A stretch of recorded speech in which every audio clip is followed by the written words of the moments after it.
mean? It's like... So KSI and Dillon Danis had their boxing face-off, and it went about as well as you'd expect it to. And I wouldn't be shocked if for half of the people watching this video, this is the first time you've heard that Dillon Danis and KSI actually had a face-off. The coverage for this face-off has been really weak, nobody's really talking about it, it just really didn't have a big boom online. So let's get the clip that should have gone mega viral out of the way first. KSI's head, purely by, you know, insinuating that it's some paperwork, making him bite his tongue, you know what I mean? It's like... Whoa,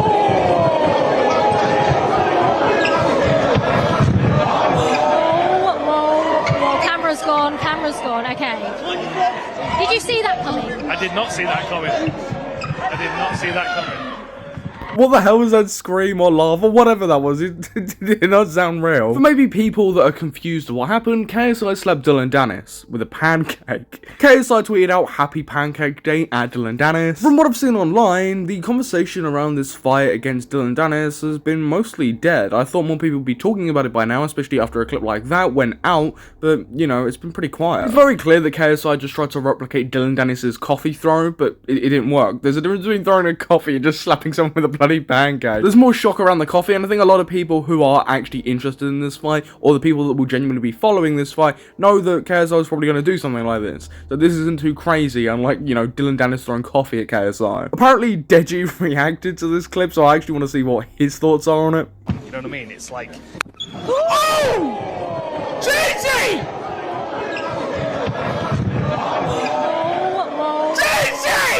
Camera's gone, okay. I did not see that coming. I did not see that coming. I'm not gonna lie, I might be a contrarian here, but the clip isn't that great. I get exactly why Deji's hyping it up, because it's his brother's fight. Realistically, he's not going to shit all over it, or shit over a clip like this, but to be fair, I just don't think this clip sparked the conversation that KSI, or even maybe Dillon Danis was really looking for. Nah, I need to see that back. Making him bite his tongue, you know what I mean? It's like... Oh! You know what I mean? It's like... The thing is, JJ didn't back off. He slapped, but then the security pulled him off.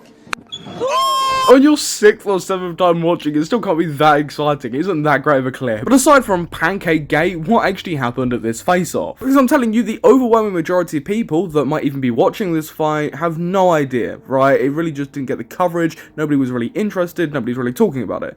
This is what I meant by, you know, fighting Dillon Danis or somebody like Dillon Danis. You know, it was never going to go anywhere. Again, what happens if he tries one of these illegal moves? Then I'll fucking elbow him. I fucking like. I mean, you saw what I did to Joe Fournier, so I wouldn't try him, guy bro. that pays for his fights. I'll fucking make you sleep, you fucking dickhead. I'll let you elbow me right now. You gonna knock me out. Fucking... You'll go night-night. Ah yeah, KSI really got him there. You know your face-to-face is going bad when this is one of the clips that somebody thought they should clip up and put online. When, you know, they've been watching the face-to-face, and this is something they genuinely thought people would be interested in because nothing else is going on. If Dillon Danis pulled out some illegal MMA moves during a boxing fight and then KSI elbowed him, the fight would be an absolute disgrace to boxing. If that is a genuine concern or a genuine question that Dillon Danis might pull out some illegal MMA move in a boxing fight, then why are you having this boxing fight in the first place? That is a risk that you should not be taking. There's no point in doing it, because not only is it a risk that you shouldn't be taking, an unnecessary one, but nobody even cares about this fight. So you're just taking this risk for no reason. I won't take your purse away. What if I knock you out, can I keep your purse? You're not knocking me out. Oh yeah, sure. If I knock you out, I keep your purse. If you don't knock me out, then what happens? If I knock you out, I keep your purse. If you don't knock me out, then what do I get? No, I'm just gonna win then. But if I knock you out, I keep your purse. It has to be equal. No, it doesn't have to be. Why not? It's just a bet. Some absolutely thrilling conversation going on between Dillon Danis and KSI here, right? I thought at least if he was going to be fighting Dillon Danis, right, Dillon Danis would give some more pushback, right? He would be doing his usual Twitter shenanigans, which, you know, whilst pathetic, do hype up the fight a little bit, right? People talk about it because it is so genuinely pathetic. There's no even pushback from Dillon Danis, so the fight is just falling completely flat. I'm assuming the reason you fight somebody like Dillon Danis is because they try and stir up a lot of controversy, and he just really hasn't done that, right? He's dug up a few clips here and there, and made like a tweet or two, but nothing really extreme. Not like he was doing with Logan Paul that got people talking because it was genuinely so pathetic and annoying. He really hasn't done that. I don't know if someone's told him to tone it down, but if they have, they've told him to tone it down a bit too much. It has to be a bet, yeah, it has to be equal. Okay, okay. If you knock me out, you get to keep my purse. If I knock you out, I keep your purse. I think we do. If you knock me out, you keep my purse. If you don't knock me out, I keep No.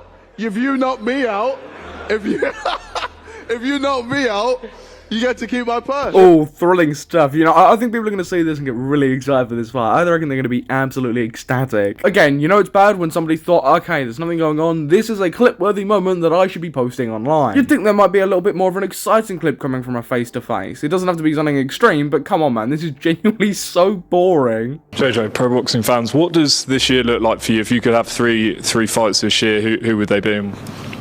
Well, I think, I don't know if I'm going to have 3 fights this year, but we're looking at having another fight after this, and we'll see what the future holds. But yeah, for my next fight, it's going to be pretty huge. I'm being so serious and so genuine right now. Unless it is Jake Paul or another YouTube boxer that people genuinely want to see KSI fight, then I don't think anybody is going to care. I can't wait for him to hype this fight up, and then it just turns out that, you know, it's somebody that Jake Paul's previously thought, or some other random guy, maybe like a football coach. Let's throw him into the mix. I think YouTube boxing is an all-time low, so just saying, yeah, the next fight is going to be pretty big and huge, just doesn't excite people anymore. It doesn't get people talking.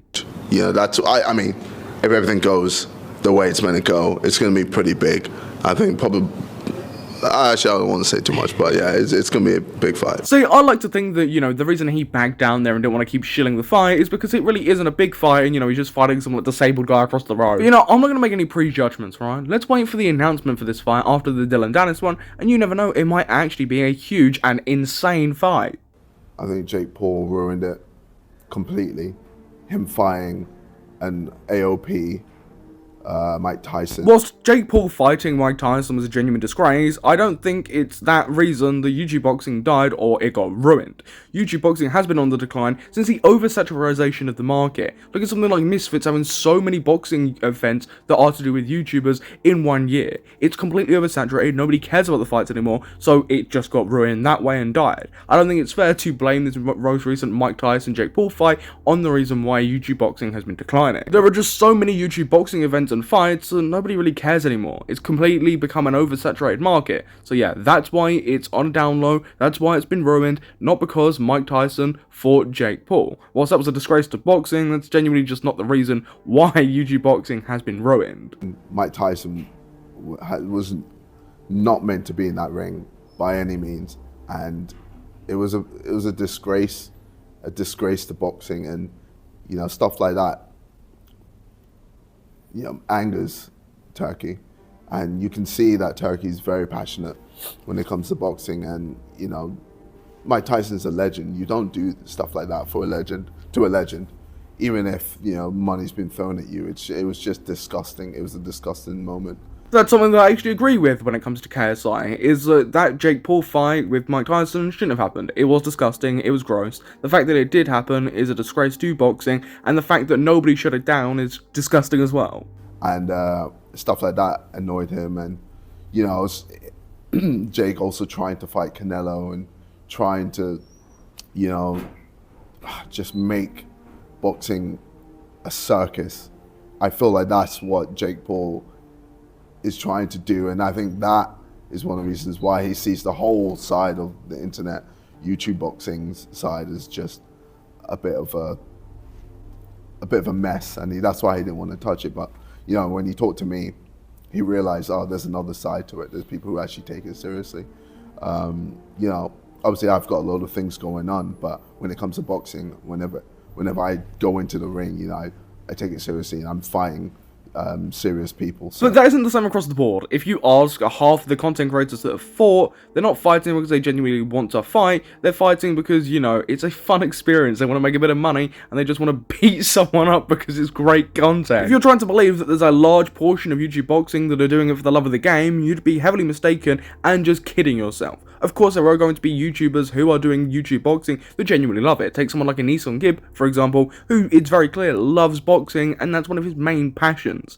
But, you know, I don't think that's the same across the board. I don't think that's a generalized statement you can make about your side of YouTube boxing. But yeah, overall, that was really the face-to-face. There's nothing really notable in this face-to-face, aside from that pancake clip, and then really then it didn't build up much steam. But nobody watching, what's your thoughts on this? Please feel free to leave a comment down below. Once you've done that, you might as well smash the subscribe and hit that notification bell so you don't miss a future upload. But I've been your host, Samuel, and I'll catch you in the next YouTube video.